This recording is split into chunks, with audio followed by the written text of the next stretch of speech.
I'm Dr. Karl, coming to you from the lands of the Gadigal people of the Eora Nation. I acknowledge Aboriginal and Torres Strait Islander peoples as the first Australians and traditional custodians of the lands where we live, learn and work. G'day, Dr. Karl, University of Sydney, Shirtloads of Science podcast, and with me my guest, Professor Clare Collins from the University of Newcastle. Welcome, Professor Clare. Hi, Karl. You're a laureate professor in Nutrition and Dietetics at the University of Newcastle, and I also lead the Food and Nutrition Research Program for Hunter Medical Research Institute. Genetics, hypertension and salt. I know in my case, when I go to a restaurant, having talked with the chefs, they just shovel full of salt and just tip it in because it's cheap and enhances the flavour. And normally when I eat at restaurants, I drink like crazy, and then I do not urinate that night or during the night, and sometime the next day I will start to urinate, but I'm just taking in water. Apparently I'm too good at hanging on to my sodium. And we're talking hypertension, so tell us about hypertension as a worldwide disease and how it can be dangerous. It's the number one cause of death and disability in the world, believe it or not. But it's an invisible disease. You can walk around with high blood pressure for 10, 20, 30 years, and suddenly, having ignored it, you get told your kidney's gone to lunch because you've knocked off the many, many kilometres of blood vessels due to high blood pressure for several decades. So it's an invisible disease. It's invisible because there's no symptom. So unless you've had your blood pressure measured at your GP or maybe you've got a home blood pressure monitor, then you actually don't know you have it. And if the blood in your arteries is just pumping too hard all the time, it's a bit like having an old garden hose. You know, if you leave a hose out in the beating sun under all that pressure, or you have it on high volume, like you connect your hose to a fire hydrant essentially, it's going to explode, isn't it? In Australia, we know that about 40% of coronary heart disease is due to high blood pressure. About 4 out of 10 strokes is directly because of high blood pressure, and around the same for kidney disease. So 1 in 3 Australians have got high blood pressure. 1 in 3 Australians. 1 in 3? 1 in 3 have it, but only half of those know. And even if you know, only 1/3 of them is it well controlled. So it's a really overlooked, I think anyway, really overlooked risk factor. And yet there's something we can do about it. You can change your diet. But this is how I got interested in the genetics of blood pressure, because I work with a colleague at the University of Newcastle, Professor Murray Cairns, geneticist. And he's really interested in the genetics of who does and doesn't respond to medications, for example. And a couple of years ago I said, can we have a coffee? Because I really want to pick your brains about the genetics of diet.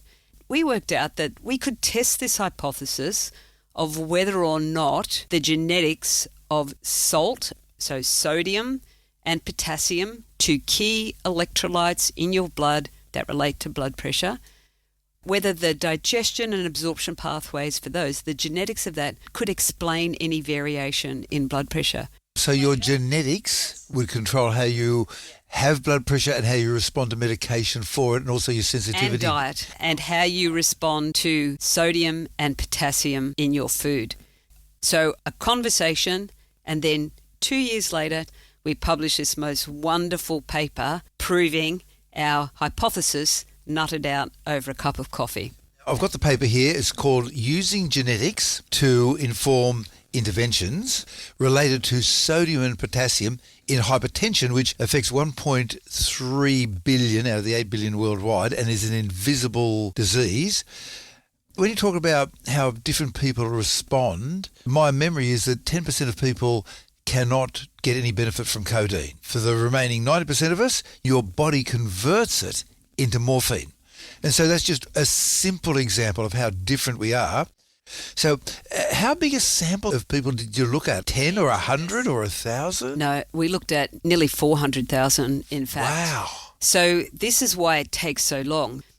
What we already knew in the literature was that somebody had actually taken all your genes and ran the data through a very fancy computer and said, oh, look at this. These thousands of genes can actually explain in a big population, a whole population, the variation in blood pressure. But that data couldn't explain your blood pressure risk. It was very insensitive at an individual level. So you could still had somebody who was in this big, it's called Genome-Wide Association, GWAS. In the GWAS that says, oh, look, you're at low risk for having high blood pressure, but they have got high blood pressure.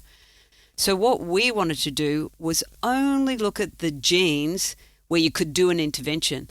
So we thought if we only look at the genes for how you absorb, transport and excrete through your kidneys, the two key players in diet, sodium and potassium, where we could do a dietary intervention, we only look at the genes that affect those pathways.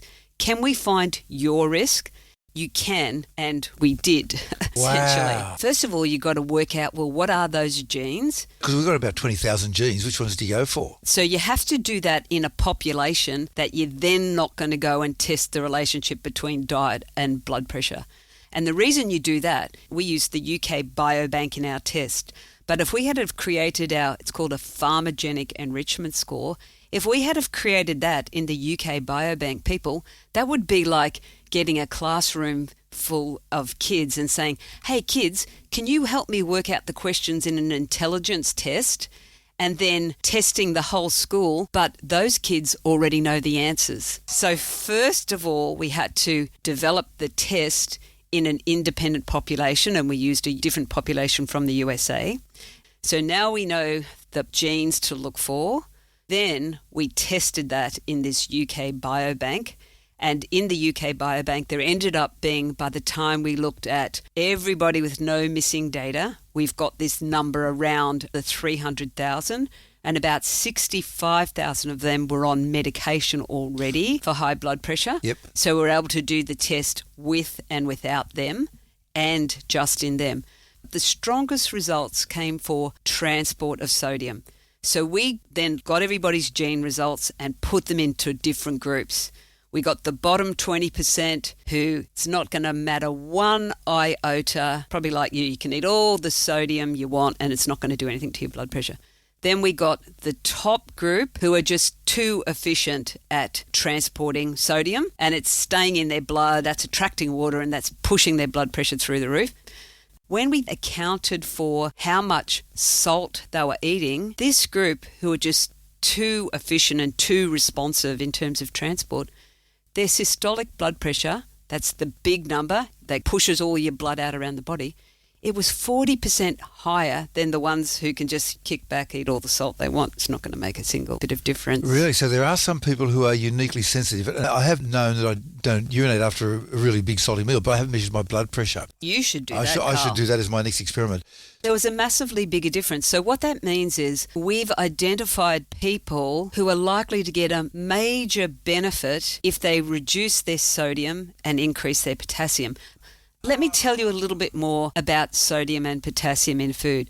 What's amazing about this UK Biobank is they've got hundreds of thousands of people who say, here's my genes, take all the blood you want. They filled in dietary questionnaires.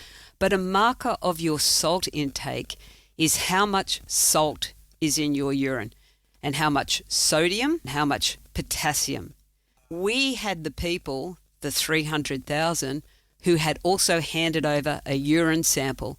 It's called a spot urine. Oh, so it's not a 24-hour It's collection. not a 20 it's just which- what you get right here, right now. That's right, which is the most ideal way to know your salt intake over the whole day. When you have hundreds of thousands, the relative accuracy is there. We should now go on and do 24-hour urines in a smaller group to study this in an intervention context. But what is amazing is that we weren't just relying on the people saying, oh, yeah, I add salt to my meals or I don't add salt to my meals. We knew how much is coming out. With regard to your normal diet, how do you have high or low sodium and potassium? And where does meat and veggies fit in all of this? Okay, in Australia, believe it or not, the majority of salt comes from the regular healthy foods. Pasta, baked goods, margarine and spreads. So these are foods, unlike vegetables, that have had salt added. You can't take all the salt out of food, otherwise it'll go off. So we do get a lot of salt from our regular foods. 38%, nearly 40% of salt actually does come from the processed foods. And this is the part you're most likely to be able to change. For people trying to cut down their salt, in things like breads and margarines and, canned peas and all the healthy foods, canned tomatoes, look for the brands that contain the lower amount of sodium. They will mostly say on the label reduced salt, which means it's automatically, it's got at least 25% less. If it says low salt, it has to have less than 120 milligrams per 100 grams of the food. So there's been a big effort to reduce the salt. In the background, manufacturers are encouraged to put less salt in food, and that happens slowly, but it's not compulsory. But the bit that we can control and the bit that would be enough to help you drop your sodium is actually in the processed foods. When you go out, you bought your hot chips, you say, hold the salt. If you go, but I'm absolutely addicted to salt, I must put some salt, buy reduced sodium salt. You can actually get this. And they add potassium chloride instead of sodium chloride, which is normal table salt. In Australia, we don't add as much salt at the table anymore. Still about 2/3 of people are putting the old pinch in the pot of boiling water when they're making their pasta. You can leave that out. Honestly, your family will not notice.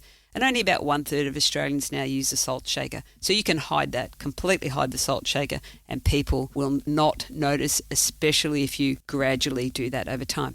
But, Karl, there's one more important thing. So when you eat salt, sodium, like your body goes, oh, wow, too much salt. You're going to stop all of my cellular transport working really great because there's too much of you.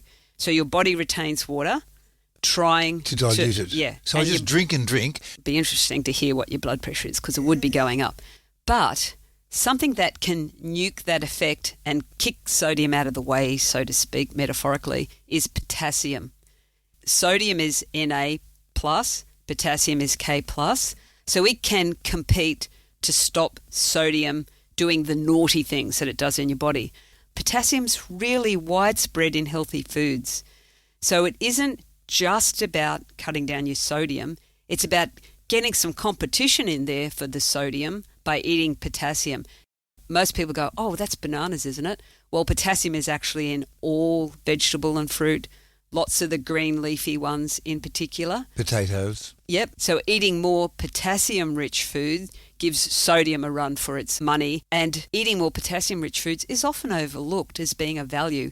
When you eat all those vegetables and fruits that are rich in potassium, then you actually get more nutrients and more dietary fibres, and you actually get more flavour.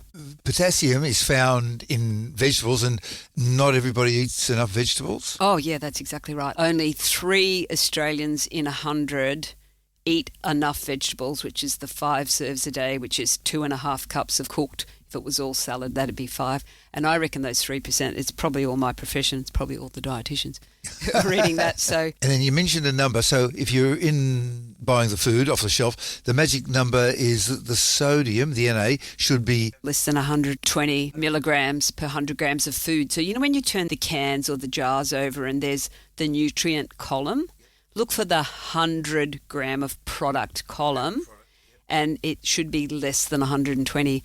Just pick a food category each week and decide you're just going to look at that. Last week I thought, I'm going to have a look at the pasta sauces.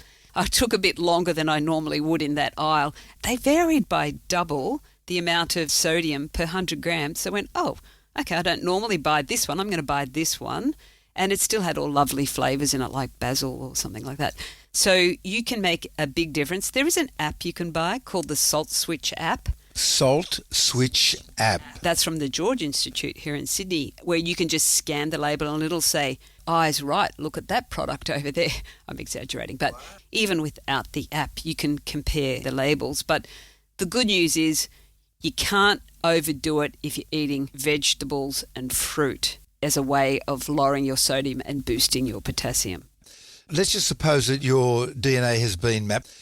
Can your algorithms look at it and say, you should be very careful about salt compared to the average person? Can you warn people of their genetic susceptibilities? We will be able to do that, and that's the goal. I'm hoping that by next year we'll be able to do a research study on that. So with my colleague, Professor Murray Cairns, we actually have a Medical Research Future Fund grant where, first of all, we're going to do this, but for the genetics of responding to medication for blood pressure. And then after that, we're going to look at the added value of diet for blood pressure. Because what my concern is, diet is kind of like the last option. You don't normally get prescribed a diet.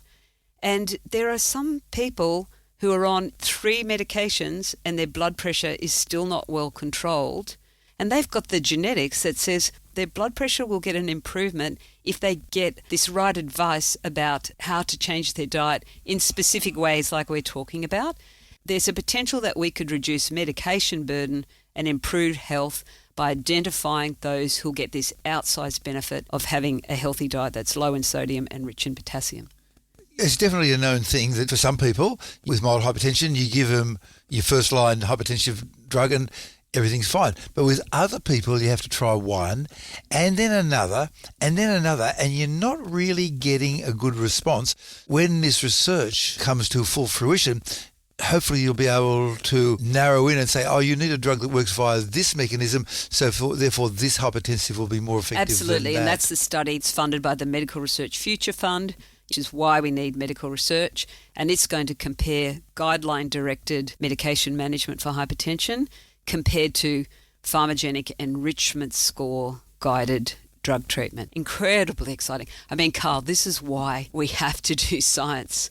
As I was telling you before, if you don't get your high blood pressure under control, strokes, heart attacks, kidney failure, tragedy if that can be avoided. Next time I go to a restaurant, I will enjoy the delicious flavours, even though I know they've put in a 44-gallon drum of salt, and I will enjoy the fact I'm drinking water like crazy, and I will measure my blood pressure in that short period of time. How can people follow you and your fine work? And I know you're big on this no money, no time thing. So No Money, No Time is a website that me and my team created where all the cool nutrition science we do, we turn it into practical, short-read blogs, recipes that save you money and time in the kitchen. And every now and again, like coming up soon, we do fun challenges. So if you go to No Money, No Time at the very moment, you'll see our reset challenge that's starting in March, where you sign up. We'll invite you to get more information about how to eat healthy and save money. And we have prize draws to win grocery vouchers for interacting with the information on No Money, No Time. So that's the way we return all the knowledge that we gain from the research that we do for the benefit of people out there who really do care about nutrition, but money's tight and actually haven't got any time. We want to show that you can eat yummy, delicious food and still read about science, and it's not as hard as it has to be. Thank you so much, Professor Clare. Pleasure. Shirtloads of Science is washed, spun and aired by the University of Sydney.